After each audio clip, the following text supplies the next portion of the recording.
Hello everyone, स्वागत है आपके अपने यूट्यूब चैनल ब्रेन बूस्टर में। तो आज की इस क्लास में हम पढ़ने वाले हैं फोर्स एंड प्रेशर। ये फोर्स एंड प्रेशर यानी कि बल और दाब, ये हमारे जीवन में क्या क्या इसके उपयोग है। बल क्या है, फिर से दाब क्या है, बल कितने प्रकार के होते हैं, क्या ये हमारे लिए लाभदायक है या हानिकारक है। आज की इस वीडियो में सारी चीज़ों पर चर्चा करने वाले हैं, यानी कि पढ़ने वाले हैं आप लोग। एंड ये सारी चीज़ें हम डायग्राम की हेल्प से समझने वाले हैं। ओके, तो चलिए स्टार्ट करते हैं। तो बल क्या है? बल एक प्रकार का धक्का या खिंचावा, जो कि देखो जैसे ये एक लड़का इस जो है बॉक्सेस, इसको ये धक्का दे रहा है, यानी कि ये धक्का दे रहा है, वो अपने से दूर हटा रहा है या एंड ये जो लड़का है इस बॉक्स को अपनी ओर खींच रहा है। ओके, तो इसमें क्या यूज हो रहा है? यहाँ पे ये क्या यूज हो रहा है? इस यहाँ पे क्या यूज हो रहा है? एक बल यूज हो रहा है, यानी कि फोर्स यूज हो रहा है। यानी कि आप इसको, अगर आप कोई भी पूछता है आपसे कि बल किसे कहते हैं, तो बल एक प्रकार का धक्का या खिंचाव है, यानी कि force is a pull and push या पुश एंड पुल, आप इसे बोल सकते हो इस टाइप से। यानी कि बल एक प्रकार का धक्का या खिंचाव। अगर आप किसी वस्तु को अपनी ओर खींच रहे हैं तो उसमें क्या यूज हो रहा है? फोर्स यूज हो रहा है। अगर आप किसी वस्तु को अपने से दूर कर रहे हैं तो वहाँ पे क्या यूज होगा? फोर्स ही यूज होगा। ओके, यानी कि उसको धक्का दे रहे हैं, पुश कर रहे हैं, तो वहाँ पे भी आपका फोर्स ही यूज होगा। ओके, एंड देखो जितने भी पढ़ने वाले हैं वो सारी चीज़ें आराम से अच्छे तरीके से पढ़ने वाले हैं। ओके, तो देखो एंड जो फोर्स है, अगर हम ये फोर्स अगर हमारे जीवन में ना रहता, बल का यूज हम लोग नहीं करते, तो क्या ये अच्छे से हो पाता? तो नहीं। देखो, अगर आप कोई भी वस्तु को एक जगह से दूसरे जगह रखने में आपको फोर्स का यूज करना होता है।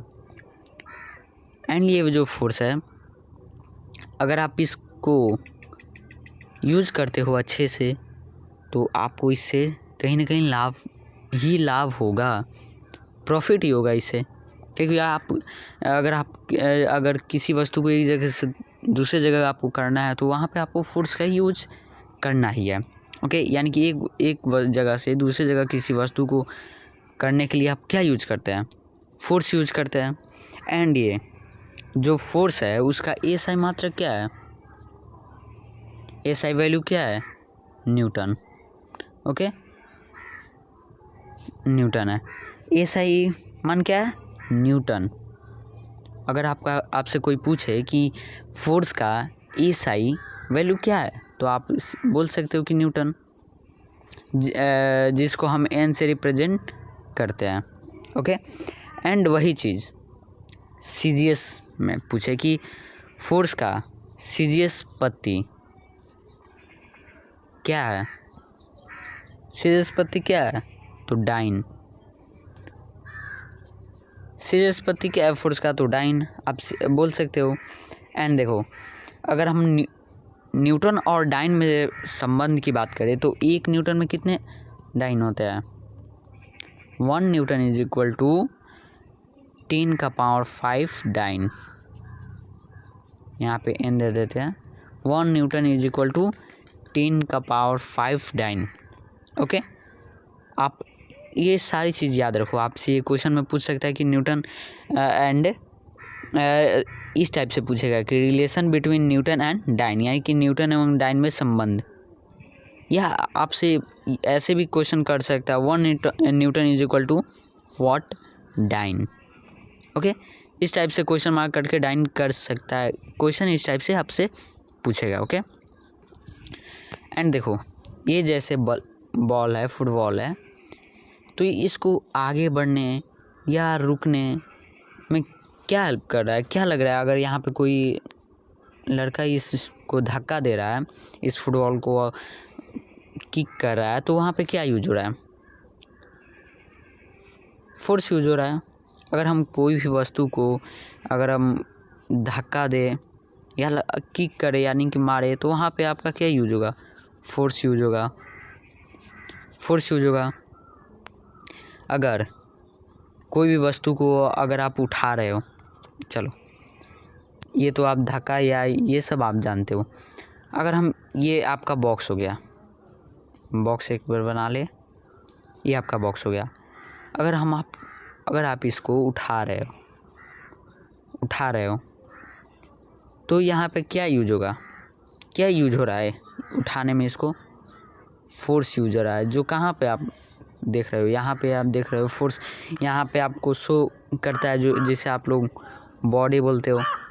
यहाँ पे आपका फोर्स एक टाइप से अगर आप देखो तो शो कर रहा है। अगर कोई भी भारी चीज़ को आप उठा रहे हो तो यहाँ पे आपका फोर्स शो होगा कि आप कितना वज़न उठा रहे हो, कितने, ये क्या ज़्यादा वज़न का है या कम वज़न, ये सारी चीज़ें पता चलता है। ओके, हो गया। एंड जो फोर्स है वो कितने टाइप्स के होते हैं? वो 2 टाइप्स के होते हैं। एक कॉन्टैक्ट फोर्स एंड एक नॉन कॉन्टैक्ट फोर्स। ओके, एक कॉन्टैक्ट फोर्स और सेकेंड नॉन कॉन्टैक्ट फोर्स। अब देखो, अगर हम कॉन्टैक्ट फोर्स की बात करें तो वो कॉन्टैक्ट फोर्स 2 टाइप्स के होते हैं, ये याद रख लेना, नॉर्मल से है, पढ़ लो। 2 टाइप्स के होते हैं। ओके, एंड जो 2 टाइप्स के होते हैं। एंड जो हम नॉन कॉन्टैक्ट फोर्स की बात करें तो वो 3 टाइप्स के होते हैं। ये चीज़ आप याद कर लेना। एंड देखो, अगर आपसे क्वेश्चन पूछे कि घर्षण बल कितने टाइप्स के होते हैं, तो घर्षण बल 4 टाइप्स के होता है। ये चीज़ याद रख लेना, घर्षण बल 4 टाइप्स के होते हैं। Okay, and non contact force 3 types के। ओके, अब देखो, अगर हम यहाँ पे, ये साइकिल है, ये इस रोड पे चल रहा है, आपको यहाँ पे कुछ रोड पे दिख रहा है जो इस साइकिल की गति को कम कर रहा हो? कुछ दिख रहा है यहाँ पे?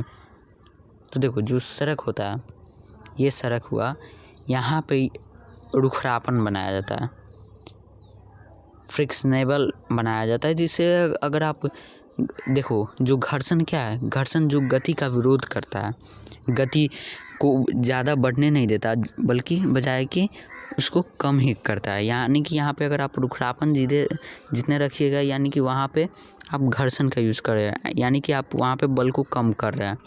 ओके, तो रोड को इस टाइप से इसलिए पिच इसलिए बनाया जाता है ताकि यहाँ पे घर्षण कम हो। नेशनल हाईवे पे ज़्यादा स्पीड्स में ट्रक, बस, कार्स चलती है, तो वहाँ पे घर्षण कम करने के लिए इसको किया जाता है। अगर ये सारा प्लेन रहेगा तो आपका कहीं ना कहीं एक्सीडेंट ज़्यादा होगी। ब्रेक अगर आप लगाते हो तो थोड़ा स्लोपिंग करके, अगर आप ब्रेक, एक सेकंड, यहाँ पे देखो, अगर आप ब्रेक यहाँ पे लगाते हो तो वो जाकर रुकेगी कहाँ? यहाँ पे। तो इसलिए रुखरापन बनाया जाता है कि अगर आप ब्रेक यहाँ लेते हो तो यहीं पे वो कार रुक जाएगी। ओके, एंड देखो, एक ग्रेविटी फोर्स आप बहुत जगह सुने होंगे कि ग्रेविटी फोर्स। ओके, तो ये जो ग्रेविटी फोर्स है, अगर आप किसी चीज़ को, ये बॉल हो या एप्पल हो या कोई अपने आप को ही दो है, वो सीधे, अगर आप कभी भी देखे होंगे तो नीचे ही आप गिरते हो, आप ऊपर कभी भी नहीं रह पाते, क्योंकि यहाँ पे ग्रेविटेशनल फोर्स यूज होता है जो कि धरती के नीचे होता है। ओके, एंड ये एक कि अभी तक अच्छे से नहीं पता चल पाया कि वो क्यों यूज होता है, बट अगर आप कोई भी चीज़ अगर आप ऊपर उछालो तो वो हमेशा नीचे ही आकर गिरेगा। ओके, एंड देखो, ये का क्या यूज हो रहा है, ये जैसे आपका एक स्पॉन्ज हो गया, यानी कि आप कोई एक कुछ भी रख लो, मिट्टी वगैरह, अगर आप ये जो ये ब्रिक है, ईंट है, अगर आप इसको रखते हो तो ये कहीं ना कहीं यहाँ पे प्रेशर यूज हो रहा है। यहाँ पे आप देख सकते हो, यहाँ पे भी प्रेशर यूज हो रहा है। यानी देखो, अगर आप जितने पतले अगर आप ब्रिक्स को रखते हो तो उतना ही कम, ज़्यादा नीचे तक प्रेशर होगा, एंड जितना ही आप ज़्यादा दौरान का ब्रिक रखोगे वहीं कम ही यहाँ पे थोड़ा प्रेशर बनेगा, क्योंकि वो प्रेशर अलग अलग डिवाइड हो जा रहा है, बहुत सारे जगह डिवाइड हो जा रहा है, एंड यहाँ पे प्रेशर एक साथ एक ही जगह पे लग रहा है, इसलिए यहाँ पे कुछ ज़्यादा दबता है एंड यहाँ पे नॉर्मल रह जाता है। ओके, यही कुछ है। एंड देखो, अगर हम बात करें प्रेशर को हम किससे नापते हैं? पास्कल से, जिसको हम पी से रिप्रेजेंट करते हैं। ओके, तो ये देखो, ये जितने भी फोर्स एंड प्रेशर के थे ये बहुत ही ज़्यादा इम्पोर्टेंट थे, एंड आपको इसमें से लगभग हमने बहुत सारी चीज़ें बता दी है। ओके, एंड देखो एक और चीज़ जो है एटमॉस्फेरिक प्रेशर है, जो वायुमंडलीय दाब, उसमें 1 atm जो होता है वो 1.01 गुने 10⁵ न्यूटन पर मीटर स्क्वायर होता है बराबर। ये आप याद कर लेना। ओके, सो यही थी कुछ इम्पोर्टेंट क्लास जो कि फोर्स एंड प्रेशर की, एंड ये जो डायग्राम से जितना हो सका हमने समझा दिया अच्छे तरीके से डायग्राम से। अगर आपको ये क्लास थोड़ा सा भी समझ में आया हो तो आप इस वीडियो को एक लाइक कर देना, एंड आप चैनल पे नए हो तो एक सब्सक्राइब कर देना। सो मिलते हैं फिर नेक्स्ट क्लास में। Bye bye everyone.